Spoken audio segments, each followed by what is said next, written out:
আসসালামু আলাইকুম। আজকে আমরা এইচএসসি পদার্থবিজ্ঞান দ্বিতীয় পত্রের পদার্থের গাঠনিক ধর্ম এই অধ্যায়টার বেসিক পুরোপুরি শিখবো ইনশাল্লাহ। আমার মনে হয় কোনো একটা স্টুডেন্ট যদি আমার এই আজকের এই ভিডিওটা পুরো শুরু থেকে শেষ পর্যন্ত দেখে, তো আমার মনে হয় না যে পদার্থের গাঠনিক ধর্মে তার কোনো সমস্যা থাকবে। তো যাই হোক, আমরা শুরু করে দিই। তো আমরা প্রথমে আলোচনা করব পীড়ন নিয়ে। পীড়ন। তো পীড়ন এটা খুব ইম্পর্টেন্ট। তো পীড়ন কি সেটা প্রথমে আমাদেরকে জানতে হবে। তাহলে আমরা পীড়ন সমান কি জানি, যে একক ক্ষেত্রফলে বিকৃতির কারণে পদার্থের ভেতর যে বল তৈরি হয় সেটাই হচ্ছে পীড়ন। আমি আরও একবার বলতেছি, যে একক ক্ষেত্রফলে বিকৃতির কারণে পদার্থের ভেতর যে বল তৈরি হয় সেটি হচ্ছে পীড়ন। আমরা একটু লিখে রাখি যে একক ক্ষেত্রফলে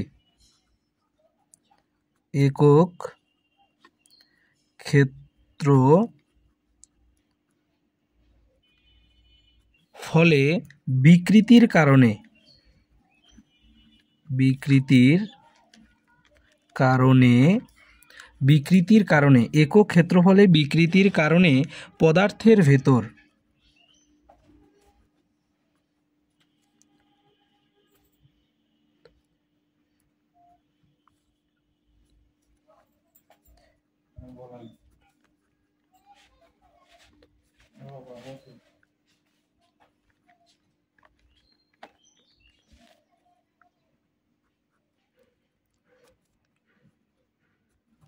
পীড়ন বলে। তাহলে আমরা কি লিখলাম, একক ক্ষেত্রফলে বিকৃতির কারণে পদার্থের ভেতর যে বল তৈরি হয় সেটাকে কি বলা হয়, পীড়ন বলা হয়।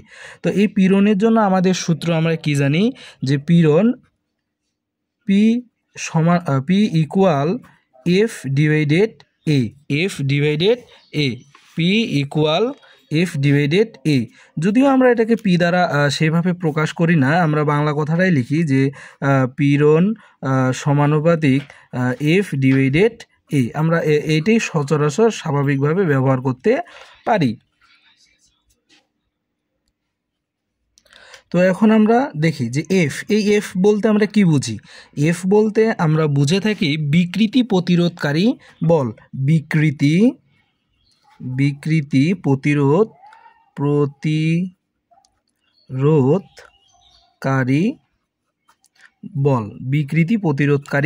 বল। কি বল? বিকৃতি প্রতিরোধকারী বল। এবং এ দ্বারা আমরা কি বুঝি? এ দ্বারা আমরা বুঝি প্রস্থচ্ছেদের ক্ষেত্রফল। কিসের ক্ষেত্রফল? প্রস্থচ্ছেদের ক্ষেত্রফল। কি বুঝি? প্রস্থচ্ছেদের ক্ষেত্রফল। আমরা কি বুঝি? প্রস্থচ্ছেদের ক্ষেত্রফল। তাহলে এফ বিকৃতি প্রতিরোধকারী বল, এ প্রস্থচ্ছেদের ক্ষেত্রফল। তাহলে আমরা যদি বিকৃতি প্রতিরোধকারী বলকে প্রস্থচ্ছেদের ক্ষেত্রফল দিয়ে ভাগ দিই, তাহলে আমরা কি পাবো? পীড়ন পাবো। এবং এই যে পীড়ন, এই পীড়নের একক হিসেবে আমরা কি রাখতে পারি, যে যেহেতু আমাদের উপরে বল মানে কি? নিউটন। বলের একক কি? নিউটন। আর এখানে যে ক্ষেত্রফল আমরা সবসময় জানি মিটার স্কোয়ারে থাকে। কিসে থাকে? Metre square. তাই আমরা এখান থেকে লিখতেই পারি যে নিউটন মিটার ইনভার্স 2। আমরা জানি যখন ভাগ হিসেবে থাকে তখন আমরা এখানে ইনভার্স দিতে পারি। তো এখানে আমি আরও একক লিখতে পারি, যে পীড়নের আরও একটি একক আছে যেটা আমরা চাপের একক হিসেবেও জানি, যে নিউটন মিটার ইনভার্স 2। এটা যেমন পীড়নের একক, সেই সাথে চাপের একক। তাহলে এই জন্য আমরা পীড়নের একক প্যাসকেলও লিখতে পারি। প্যাসকেলও লিখতে পারি। এরপর আমরা যে মাত্রা কল্পনা করি, কি কল্পনা করি? মাত্রা। যে মাত্রাটার আসলে কি হবে, যে পীড়নের মাত্রা কি হবে, আমরা যদি আসলে এটা জানতে চাই, তাহলে আমাদের এককটার দিকে ভালো করে নজর রাখতে হবে। কিসে নজর রাখতে হবে? এককটার দিকে নজর রাখতে হবে। তো আমি সরাসরি এখানে লিখে দেই যে M L inverse 1 T inverse 2। এটা হচ্ছে আমাদের পীড়নের মাত্রা। তাহলে আমাদের পীড়নের মাত্রা কি? M L inverse 1 T inverse 2। এখন এটা আমার আরেকটা ভিডিও আছে যে একক থেকে মাত্রা কিভাবে বের করতে হয়, তোমরা ওটা দেখে নিও। আমি ভিডিওটা শর্ট করার কারণে সবগুলো তো ভেঙে ভেঙে পড়ানো সম্ভব হচ্ছে না আর কি। আচ্ছা, এরপরে আমরা মাত্রা সম্পর্কে যদি এইটুকু জানি, ইনশাল্লাহ আমরা সৃজনশীল যেগুলো আছে মোটামুটি সৃজনশীল আমরা এগুলো অ্যান্সার করতে পারবো। তাহলে এরপরে আমাদের যেটা জানা দরকার সেটা হচ্ছে বিকৃতি। যেটা জানা দরকার সেটা হচ্ছে কি বিকৃতি। বিকৃতি বিকৃতি বিকৃতি তাহলে এই বিকৃতিটা কি? এই বিকৃতিটা হচ্ছে যে বাইরে থেকে বল প্রয়োগ করলে পদার্থের আকার বা দৈর্ঘ্যের যে আপেক্ষিক পরিবর্তন হয়, এটাকে আমরা কি বলতে পারি? বিকৃতি বলতে পারি। যে বাইরে থেকে বল প্রয়োগের কারণে, যে বাইরে থেকে বল প্রয়োগের কারণে পদার্থের আপেক্ষিক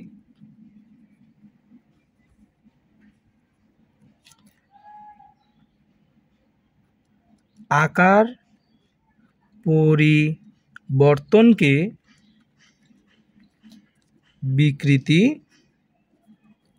বিকৃতি বলা হয়।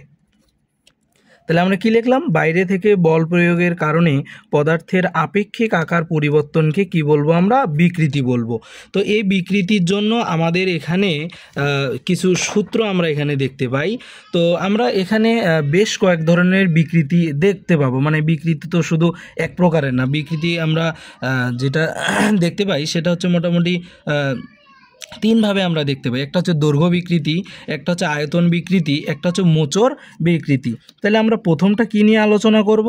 যে দৈর্ঘ্য বিকৃতি। কি বিকৃতি? দৈর্ঘ্য বিকৃতি। দৈর্ঘ্য বিকৃতি কি বিকৃতি? দৈর্ঘ্য বিকৃতি। এবং এর জন্য সূত্র আমরা লিখতে পারি কি? যে স্মল এল ডিভাইডেড ক্যাপিটাল এল, স্মল এল ডিভাইডেড ক্যাপিটাল এল। এখন এটা কিভাবে বলি? যে মনে করো প্রাথমিকভাবে একটা বস্তু এটা এ বরাবর ছিল এবং এর আদি যে দৈর্ঘ্য ছিল সেটা বড় হাতের এল বা ক্যাপিটাল এল। এখন এইটাকে আমরা এর উপর বল প্রয়োগ করার কারণে এটা কি হয়ে গেল? বৃদ্ধি পেয়ে গেল। কি পেয়ে গেল? বৃদ্ধি পেয়ে গেল। এই যে স্মল এল পরিমাণ বৃদ্ধি পেয়ে গেল। কি পেয়ে গেল? স্মল এল পরিমাণ বৃদ্ধি পেয়ে গেল। তাহলে যতটুকু বৃদ্ধি পেল এটাকে বলবো স্মল এল, এবং আগে যে আগে যে দৈর্ঘ্যটা ছিল এটাকে আমরা বলবো বড় হাতের এল। আচ্ছা, এখন আমরা আলোচনা করব দ্বিতীয় যে আয়তন বিকৃতি। কি বিকৃতি? আয়তন বিকৃতি। আয়তন বিকৃতি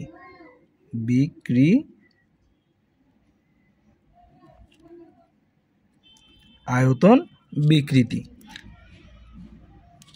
আয়তন বিকৃতিকে আমরা কি লিখতে পারি? Small b divided capital V. V দিয়ে আমরা আয়তনকে বুঝি। যেমন মনে করো এরকম একটা বস্তু, এটা হচ্ছে আমাদের আদি অবস্থান বা আদি আয়তন, এবং এখানে বল প্রয়োগ করার কারণে মনে করি আয়তনটা এইরূপ হয়ে গেল।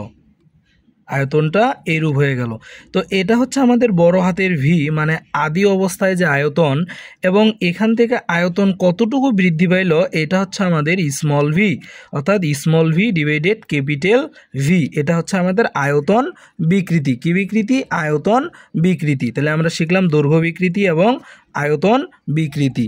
এরপর আমাদের আলোচনা আছে মোচর বিকৃতি নিয়ে। তো এই হলো আমাদের মোচর বা কৃন্তন বিকৃতি। তো এখানে theta equal small D divided capital D. তো স্মল ডি কি? যে মোচন বিকৃতিতে যতটুকু মোচর ঘুরবে বা মোচর ঘোরানোর কারণে যতটুকু বৃদ্ধি পাবে বা হ্রাস পাবে তার পরিমাণ হচ্ছে স্মল ডি, এবং আদি অবস্থানে যেটা থাকবে এটাকে আমরা ক্যাপিটাল ডি দ্বারা প্রকাশ করব। এবং যত কোণে এটা আদি অবস্থান থেকে শেষ অবস্থানে যেতে যত কোণে মোচরটা হবে ওই কোণটাকে আমরা থিটা দ্বারা প্রকাশ করব। তাহলে আমরা লিখতে পারি theta equal D divided D, small D divided capital D. এটা হচ্ছে আমাদের মোচর বিকৃতি বা কৃন্তন বিকৃতি। মোচর বিকৃতি বা কৃন্তন বিকৃতি। এরপর আমাদের যেটা জানতে হবে সেটা হচ্ছে হুকের সূত্র।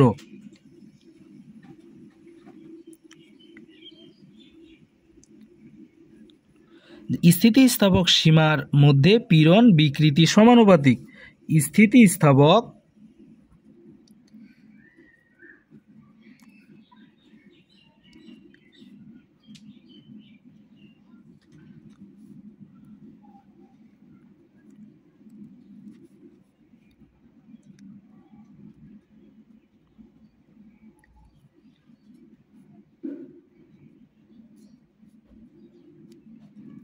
তাহলে আমরা এখান থেকে কি জানলাম যে হুকের সূত্রটি হচ্ছে স্থিতিস্থাপক সীমার ভেতর পীড়ন বিকৃতির সমানুপাতিক। স্থিতিস্থাপক সীমার ভেতর পীড়ন বিকৃতির সমানুপাতিক। অর্থাৎ আমরা যদি গাণিতিকভাবে লিখি তাহলে আমরা কি পাই যে পীড়ন সমানুপাতিক বিকৃতি, পীড়ন সমানুপাতিক বিকৃতি। কিন্তু এই সমানুপাতিক হিসেবে রাখলে আমাদের হবে না, আমাদেরকে একটা সূত্রে নিয়ে যেতে হবে। তাহলে সূত্রে নিয়ে গেলে আমরা কি পাবো যে ধ্রুবক বা স্থিতিস্থাপক গুণাঙ্ক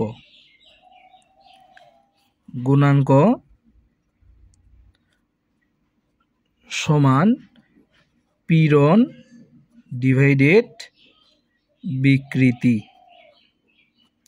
তাহলে কি পাইলাম যে ধ্রুবক বা স্থিতিস্থাপক গুণাঙ্ক সমান পীড়ন ডিভাইডেড বিকৃতি। তাহলে আমরা এখান থেকে পাইলাম ধ্রুবক বা স্থিতিস্থাপক গুণাঙ্ক সমান পীড়ন ডিভাইডেড বিকৃতি। মূলত এইটাই হচ্ছে আমাদের সেই কাঙ্ক্ষিত সূত্র, পীড়ন এবং বিকৃতির মধ্যে যে সম্পর্ক, এই সম্পর্কের সূত্র মূলত আমরা এটাই পেয়ে থাকি।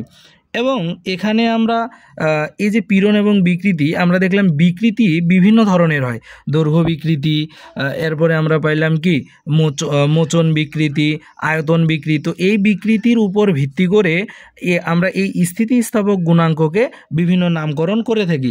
যেমন ইয়ংয়ের গুণাঙ্ক আমরা কখন বলি, যখন আমরা সেখানে দৈর্ঘ্য বিকৃতিকে কল্পনা করি।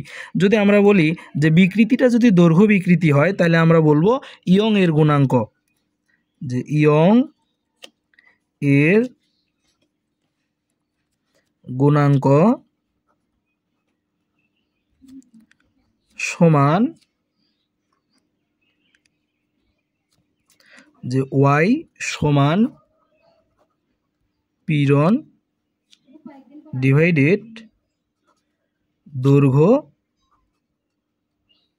বিকৃতি, আমরা এটা বলতে পারি। তাহলে ইয়ং এর গুণাঙ্ক আমরা কখন বলতেছি, যখন পীড়ন ডিভাইডেড দৈর্ঘ্য বিকৃতি হিসাব করতেছি তখন আমরা এটাকে বলতেছি ইয়ং এর গুণাঙ্ক। এবং এই যে ইয়ং এর গুণাঙ্ক আমরা কি দিয়ে প্রকাশ করতেছি, ওয়াই দিয়ে প্রকাশ করতেছি। যেহেতু দৈর্ঘ্য বিকৃতির কোনো একক নেই তাই আমরা পীড়নের যা একক, এই এককটাই আমরা ওখানে ব্যবহার করব, অর্থাৎ প্যাসকেল অথবা নিউটন পার মিটার স্কোয়ার। তাহলে এককটা হিসেবে আমরা একক হিসেবে কি রাখতে পারি, newton metre inverse 2, newton metre inverse 2, অথবা আমরা কি ব্যবহার করতে পারি, প্যাসকেল, অথবা আমরা ব্যবহার করতে পারি প্যাসকেল, অথবা আমরা কি ব্যবহার করতে পারি, প্যাসকেল ব্যবহার করতে পারি। এখন এটাকে যদি আমরা গাণিতিক রূপ হিসেবে লিখতে চাই তো আমরা পীড়নের জন্য কি লিখতে পারি, এফ ডিভাইডেড এ, এবং দৈর্ঘ্য বিকৃতির জন্য আমরা কি লিখতে পারি, স্মল এল ডিভাইডেড ক্যাপিটাল এল। তো এখান থেকে আমরা যদি এটাকে সিম্পলিফাই করার চেষ্টা করি তাহলে A into capital L divided small L সমান সমান আমরা কি পাচ্ছি এখানে, যে এফ এল এ স্মল এল। তো এখান থেকে আমরা ইয়ং এর গুণাঙ্কের মান বের করতে পারি, যে আমরা প্রায়শই এই সূত্র প্রয়োগ করতে পারি, এখান থেকেও প্রয়োগ করতে পারি, আবার এখান থেকেও প্রয়োগ করতে পারি, আবার এখান থেকেও প্রয়োগ করতে পারি, এটা কোনো ব্যাপার না। আমরা এখান থেকে আরও একটা জিনিস লিখতে পারি, সেটা হচ্ছে যে এফ, এই এফ এর জন্য আমরা কি লিখতে পারি, এম জি, আর ক্যাপিটাল এল ডিভাইডেড এই যে এ মানে কি কোনো কিছুর ক্ষেত্রফল হিসেবে আমরা লিখতে পারি পাই আর স্কোয়ার এবং স্মল এল, যেহেতু এটা দৈর্ঘ্যের ক্ষেত্রফল এই জন্য পাই আর স্কোয়ার, অর্থাৎ আমরা এটাও লিখতে পারবো, এটাও লিখতে কি পারবো। যেহেতু আমার এই পাশে জায়গা সংকীর্ণ হওয়ার কারণে আমি এই পাশে দিছি, তোমরা সবাই এই পাশে লিখে নিতে পারো, সমস্যা হবে না। এরপর আমরা কথা বলবো আয়তন গুণাঙ্ক নিয়ে। কি নিয়ে? আয়তন গুণাঙ্ক নিয়ে। এখন আমরা দেখব আয়তন গুণাঙ্ক। এই আয়তন গুণাঙ্ককে আমরা বি দ্বারা প্রকাশ করতে পারি। কি দ্বারা প্রকাশ করতে পারি? বি। এবং পীড়ন ডিভাইডেড আয়তন বিকৃতি। আমরা আগেই বলছিলাম যে বিকৃতি, এটা যদি আয়তন দেই তাহলে আয়তন বিকৃতি, যদি দৈর্ঘ্য বিকৃতি হয় তাহলে দৈর্ঘ্য বিকৃতি। এখন আমরা আলোচনা করতেছি আয়তন বিকৃতি। তাহলে পীড়নের জন্য আমরা কি লিখতে পারি? এফ ডিভাইডেড এ। এবং আয়তন বিকৃতির জন্য লিখতে পারি small b divided capital V. তো এখান থেকে যদি সিম্পলিফাই করি, এখান থেকে একটা ভালো জায়গায় যাওয়া যায়, সেটা হচ্ছে এফ বাই এ মানে কি? চাপ। এফ বাই এ মানে হচ্ছে চাপ। এবং ভি বাই ভি এটাকে আমরা যদি একটু ক্যালকুলেশন করি পরের লাইনে, তাহলে আমরা কি পাচ্ছি যে P into capital b divided small V সমান সমান আমরা কি পাচ্ছি যে P capital b divided small V. তো এটাও আমরা এখান থেকে সূত্র হিসেবে প্রয়োগ করতে পারি। অর্থাৎ কোনো বস্তুর যদি আমাদের চাপ জানা থাকে এবং আয়তন, আদি আয়তন এবং শেষ আয়তন যদি আমাদের জানা থাকে, তাহলে আমরা কি বের করতে পারবো? আয়তন গুণাঙ্ক বের করতে পারবো। এবং আয়তন গুণাঙ্ককে আমরা কি দ্বারা প্রকাশ করি? বি দ্বারা প্রকাশ করি। এরপরে আমরা জানবো দৃঢ়তার গুণাঙ্ক। কি গুণাঙ্ক? দৃঢ়তার গুণাঙ্ক। এটা হচ্ছে, তাহলে আমরা বুঝতে পারতেছি, যেহেতু আমরা আগে দৈর্ঘ্য বিকৃতি আলোচনা করছি, এখন আয়তন বিকৃতি দিয়ে করলাম, তাহলে এখন অবশ্যই আমরা যদি কৃন্তন বিকৃতি দিয়ে করি, তাহলে আমরা কি পাবো? দৃঢ়তার গুণাঙ্ক। কি পাবো? দৃঢ়তার গুণাঙ্ক। তাহলে দৃঢ়তার গুণাঙ্ককে আমরা কি দ্বারা প্রকাশ করব? ইটা। দৃঢ়তার গুণাঙ্ক, দৃঢ়তার গুণাঙ্ক একে আমরা ইটা দ্বারা প্রকাশ করতে পারি। কি দ্বারা প্রকাশ করতে পারি? ইটা দ্বারা প্রকাশ করতে পারি। এবং এটা হচ্ছে পীড়ন ডিভাইডেড কৃন্তন বিকৃতি। পীড়ন ডিভাইডেড কৃন্তন বিকৃতি। এবং এটাকে আমরা সিম্পলিফাই করে লিখতে পারি এফ ডিভাইডেড এ ডিভাইডেড থিটা। থিটা মানে কি? কৃন্তন বিকৃতি। তো আমরা এটা এইভাবে রাখতে পারি এবং এখানে থিটার মান বসিয়ে আমরা আরও অন্য জায়গায় ক্যালকুলেশন করতে পারি। এটা কোনো সমস্যা না। তো সংক্ষেপে করার জন্য এতটা সময় পাওয়া যাচ্ছে না আর কি। আচ্ছা, এখন আমরা যে টপিক্সটা নিয়ে কথা বলবো সেটা হচ্ছে পয়সনের অনুপাত। কিসের অনুপাত? পয়সন। পয়সনের অনুপাত। পয়সনের অনুপাত। এখানে পয়সনের অনুপাতকে আমরা সিগমা দ্বারা প্রকাশ করতে পারি। কি দ্বারা প্রকাশ করতে পারি? সিগমা। এবং এটাকে আমরা লিখব, বাংলা কথাতেই লিখি, যে পার্শ্ব বিকৃতি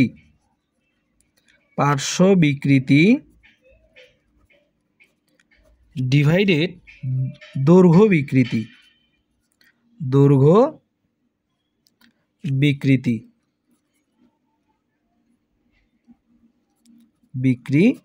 পার্শ্ব বিকৃতি ডিভাইডেড দৈর্ঘ্য বিকৃতি। তাহলে পার্শ্ব বিকৃতি ডিভাইডেড দৈর্ঘ্য বিকৃতি ইজ ইকুয়াল টু কি বলা যাবে? সিগমা, অর্থাৎ পয়সনের অনুপাত। কিসের অনুপাত? পয়সনের অনুপাত। তাহলে এই পার্শ্ব বিকৃতিকে আমরা কি লিখতে পারি? পার্শ্ব বিকৃতিকে আমরা লিখতে পারি del D divided capital D, এবং দৈর্ঘ্য বিকৃতিকে লিখতে পারি del L divided capital L. তাহলে আমরা এটা লিখতে পারি। ডেল এল মানে হচ্ছে যে কতটুকু পার্শ্ব বিকৃতি হয়েছে বা মোচন বিকৃতি কতটুকু হয়েছে, এবং ডেল এল মানে হচ্ছে দৈর্ঘ্য বিকৃতি কতটুকু হয়েছে তার মান। এটা বেশি কিছু না। এখন আমরা একটা কথা বলে রাখি, যে সেটা হচ্ছে আমরা সবসময় এর সামনে একটা মাইনাস চিহ্ন ব্যবহার করতে পারি। মাইনাস চিহ্ন ব্যবহার করতে পারি। এই যে আমরা এখানে মাইনাস চিহ্নটা ব্যবহার করলাম, এটা কেন? এই মাইনাস চিহ্নটা আমরা কেন ব্যবহার করি? এটা কোনো কিছু হ্রাস পেয়েছে, এই যে পয়সনের অনুপাত হ্রাস পেয়েছে বোঝাতে আমরা এখানে মাইনাস চিহ্নটাকে কি করি? ব্যবহার করি। তাহলে আমরা মাইনাস চিহ্নটা কেন ব্যবহার করি? পয়সনের অনুপাত হ্রাস পাওয়ার কারণে আমরা এখানে কি ব্যবহার করে থাকি? মাইনাস চিহ্নটা ব্যবহার করে থাকি। এটা হচ্ছে মোটামুটি আমাদের পয়সনের অনুপাত সম্পর্কে। আমার মনে হয় এটা এখানে আর কোনো সমস্যা থাকার কথা না, যে পার্শ্ব বিকৃতি ডিভাইডেড দৈর্ঘ্য বিকৃতি ইজ ইকুয়াল টু আমরা কি পাই? পয়সনের অনুপাত। এবং এই যে পার্শ্ব বিকৃতি বা মোচন বিকৃতি আমরা আগেই আলোচনা করছি, দৈর্ঘ্য বিকৃতিও আমরা আগেই আলোচনা করছি, এই জন্য আর আবার পুনরায় এগুলো বললাম না। এখন আমরা যে বিষয়টা নিয়ে আলোচনা করব সেটা হচ্ছে দৈর্ঘ্য প্রসারণে কৃত কাজ আর একক আয়তনে সঞ্চিত শক্তি। দৈর্ঘ্য প্রসারণে কৃত কাজ এবং একক আয়তনে শক্তি। তো দৈর্ঘ্য প্রসারণ যদি আমরা করি তাহলে অবশ্যই এখানে কোনো না কোনো কাজ সম্পন্ন হবে। তো কাজ সম্পন্ন হওয়ার জন্য যে সূত্রটা প্রয়োগ করে আমরা এই কাজটা বের করতে পারি সেটা হচ্ছে W = 1/2 into Y a small L square divided এল, অথবা এই যে ওয়াইটা আমরা কি জানি, এই ওয়াই হচ্ছে আমাদের ইয়ংয়ের গুণাঙ্ক, এ হচ্ছে প্রস্থচ্ছেদের ক্ষেত্রফল এবং স্মল এল হচ্ছে কতটুকু দৈর্ঘ্য প্রসারিত হইল এবং ক্যাপিটাল এল হচ্ছে আদি দৈর্ঘ্য। এবং এখানে আমরা যদি আরও সিম্পলিফাই করি তাহলে আমরা লিখতে পারি 1/2 FL, 1/2 FL অর্থাৎ হাফ FL। আমরা এভাবে এটাকে মনে রাখতে পারি। আর অবশ্যই কাজের একক কি হয়? জুল। কাজের একক কি হয়? জুল। এটা আমরা মাথায় রাখবো। একক আয়তনে সঞ্চিত শক্তি, একক আয়তনে সঞ্চিত, এটা কিন্তু মনে রাখবা একক আয়তনের কথা বলা হয়েছে। এখানে এখানে কিসের কথা বলা হয়েছে? আয়তন। তো আমরা প্রথম সূত্র হিসেবে যা পাই সেটা হচ্ছে E = W/V, E = W/V। কিন্তু এখানে আমাদের সব থেকে বেশি যেটা লিখতে হবে বা যেভাবে করতে হবে সেটা হচ্ছে এই সূত্র, যে E = ½ into F divided A into L divided capital এল। তো এখানে আমরা F/A মানে কি জানি? পীড়ন। এই জন্য আমরা এখানে বাংলা কথায় পীড়ন লিখছি। এবং স্মল এল ডিভাইডেড ক্যাপিটাল এল সমান আমরা কি জানি? বিকৃতি। এই জন্য আমরা এখানে কি লিখছি? বিকৃতি লিখছি। তো আমার মনে হয় এখানে আর কোনো ধরনের সমস্যা থাকার কথা না। তো এই হচ্ছে আজকে আমাদের ক্লাস, যে এই শর্ট সময়ের মধ্যে আমরা এই যে অধ্যায়টা শেষ করে দেওয়ার চেষ্টা করছি। আমার মনে হয় আমি এখানে যেগুলো বলছি এগুলো যদি কেউ প্রথম থেকে শেষ পর্যন্ত দেখে আমার মনে হয় সে 80% প্রশ্নের সমাধান ইনশাল্লাহ করতে পারবে। তো যদি ভিডিওটা ভালো লেগে থাকে এবং আমার ক্লাসগুলো যদি আসলেই সত্যি ভালো লেগে থাকে অবশ্যই লাইক এবং সাবস্ক্রাইব তো করতে হবে। এবং যদি আরও এরকম ক্লাস পেতে চাও তাহলে অবশ্যই কমেন্টে আমাকে জানাতে হবে। আলহামদুলিল্লাহ, আজকে এই পর্যন্তই। ইনশাল্লাহ আগামী ক্লাসে আবার কথা হবে।